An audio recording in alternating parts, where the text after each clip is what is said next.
Oi, povo, tudo bom? Eu sou a Mariana, número 31, e eu, Emily Ribeiro, Cauã Franco Lima, Gabriel Machado e Natalino iremos falar sobre o John Kennedy e a Guerra Fria, diplomacia, crises e a luta contra o comunismo.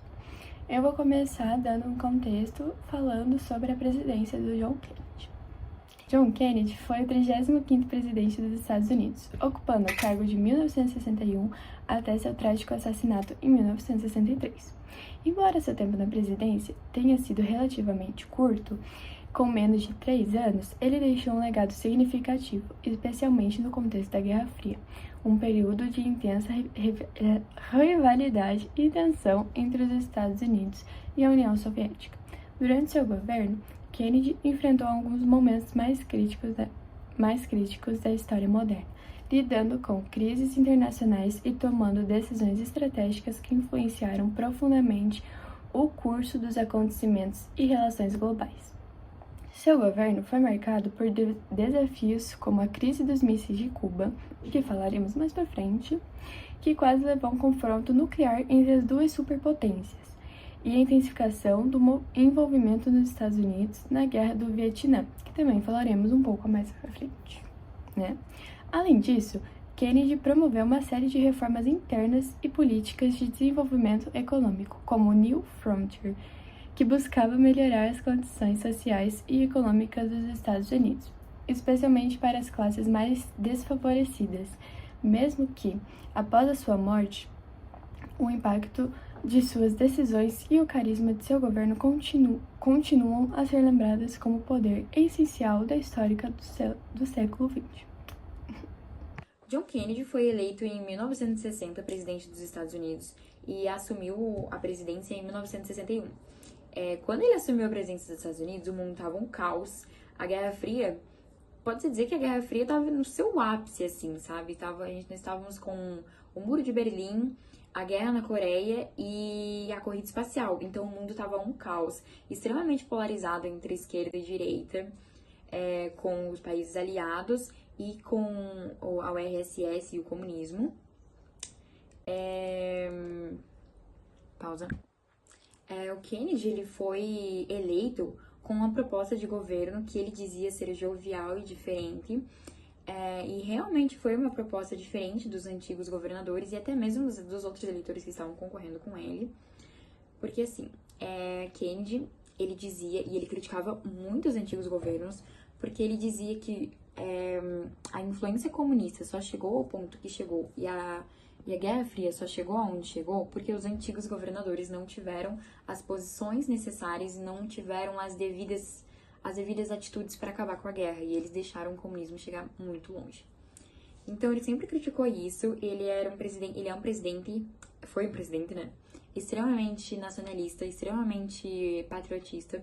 Então ele na proposta de governo dele, nos discursos dele, ele sempre ressaltava isso, que ele queria trazer de novo a memória americana e esse sentimento de pertencimento ao país, de eu vou morrer pelo meu país, eu vou defender o meu país. Tanto que no seu discurso de posse, a frase mais famosa dele, foi no discurso de posse, no caso, que é a seguinte: não pergunte o que seu país pode fazer por você, pergunte o que você pode fazer por seu país. Então, isso demonstra um extremo nacionalismo dele, e ele queria realmente ressaltar isso, trazer de novo esse sentimento à sociedade, para que ele pudesse, na proposta dele, isso iria cessar o avanço da influência comunista. Kennedy assumiu a liderança no período como eu falei, no período da Guerra Fria, onde a União Soviética estava tendo muitos avanços, tanto tecnológicos quanto militares, com o lançamento do Sputnik, né, o satélite, em 1957. Ele compreendia que os desafios da Guerra Fria exigiam uma abordagem multifacetada, tanto que foi por isso que ele criticava tanto os antigos governos. E John Kennedy, ele investiu muito na diplomacia estadunidense, no poder militar, no progresso tecnológico e nas relações internacionais. Então, isso foi uma das principais coisas que diferenciou o Kennedy e uma das coisas que criou como se fosse uma cultura entre os presidentes dos Estados Unidos, que a partir de Kennedy, todos os presidentes seguiram mais ou menos o mesmo raciocínio, investindo em poder bélico, mas também investindo em relações internacionais.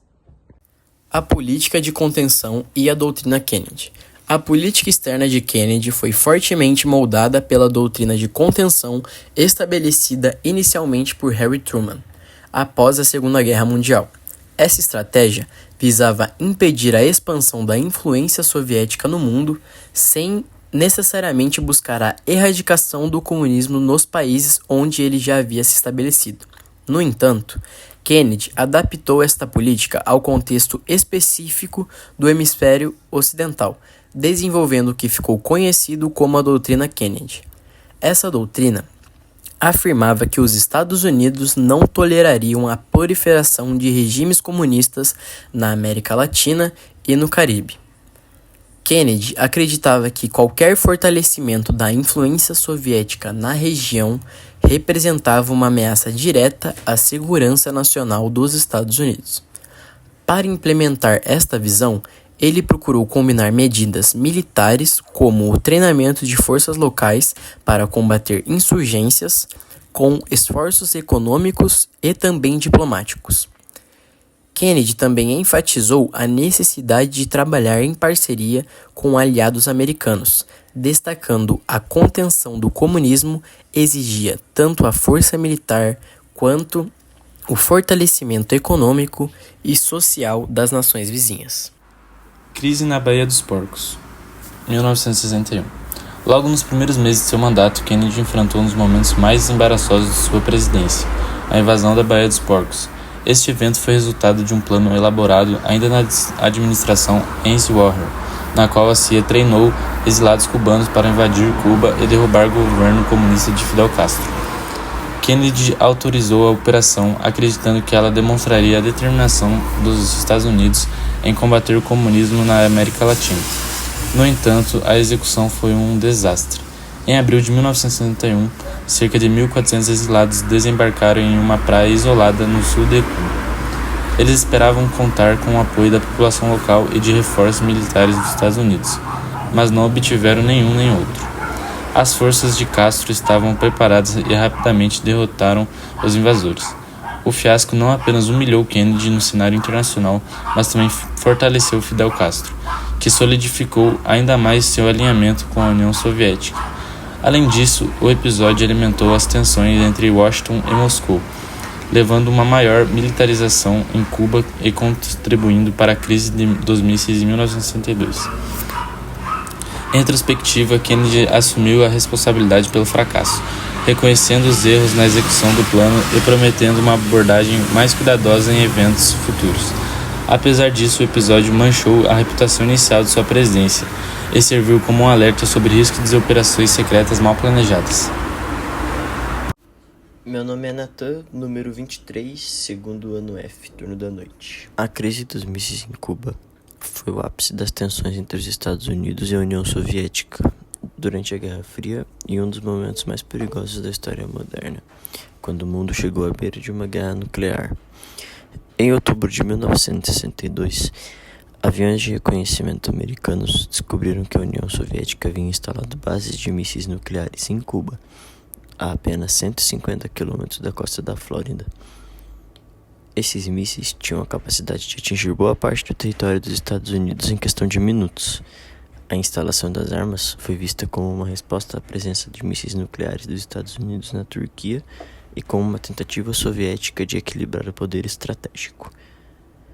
Diante dessa ameaça, Kennedy convocou um grupo de conselheiros, conhecido como Comitê Executivo do Conselho de Segurança Nacional, o ex-COMO, para deliberar sobre as possíveis respostas. Entre as opções consideradas estavam um ataque militar direto a Cuba, uma invasão em larga escala ou uma solução diplomática.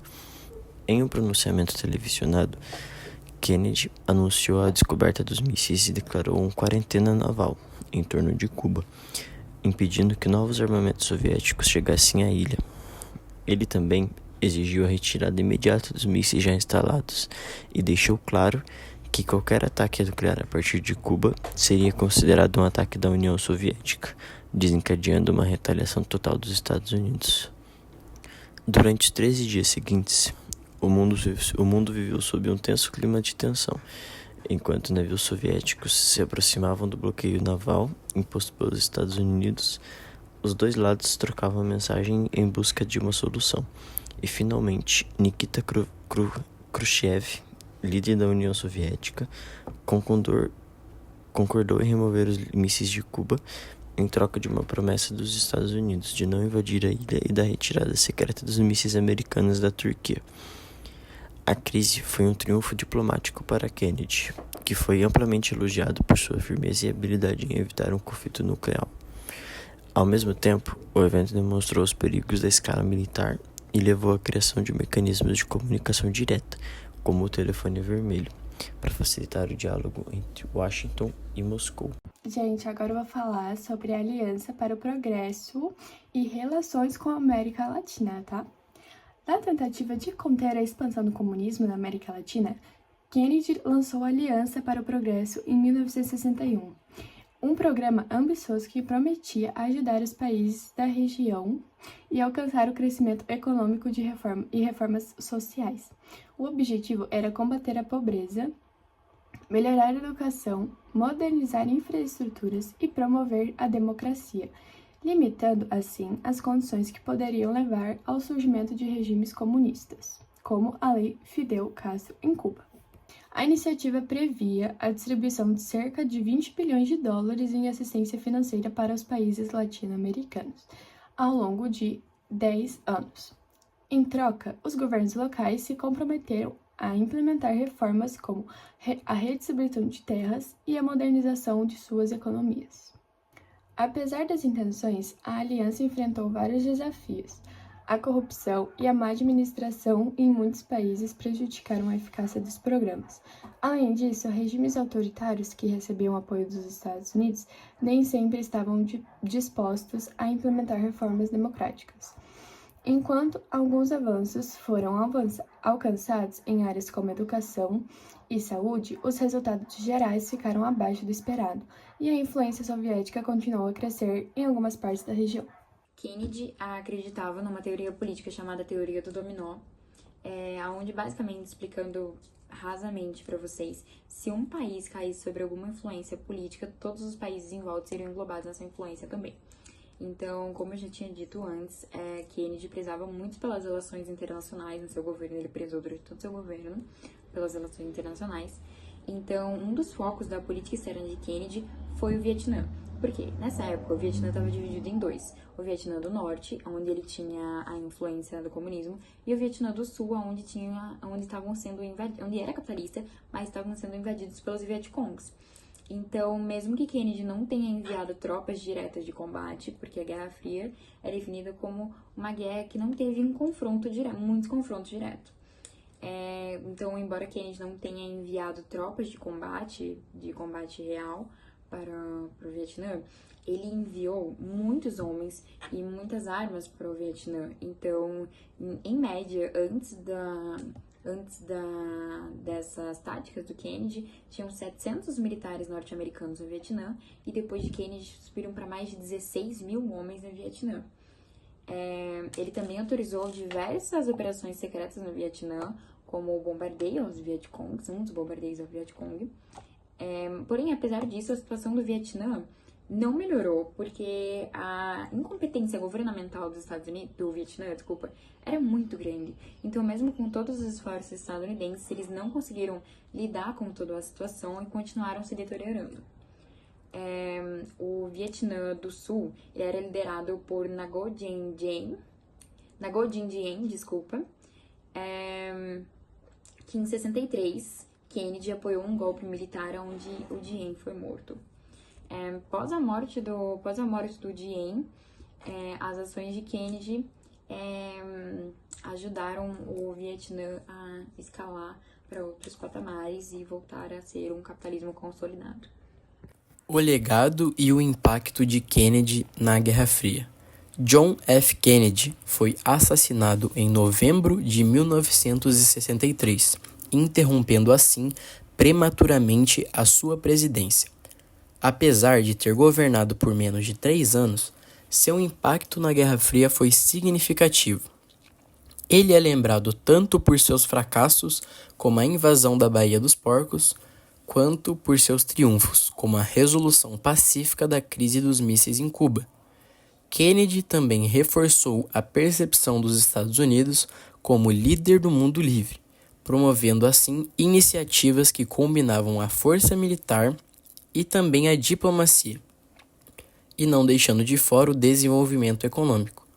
Sua abordagem refletiu uma tentativa de equilibrar a firmeza e o pragmatismo, evitando um conflito direto com a União Soviética, enquanto buscava expandir a influência americana.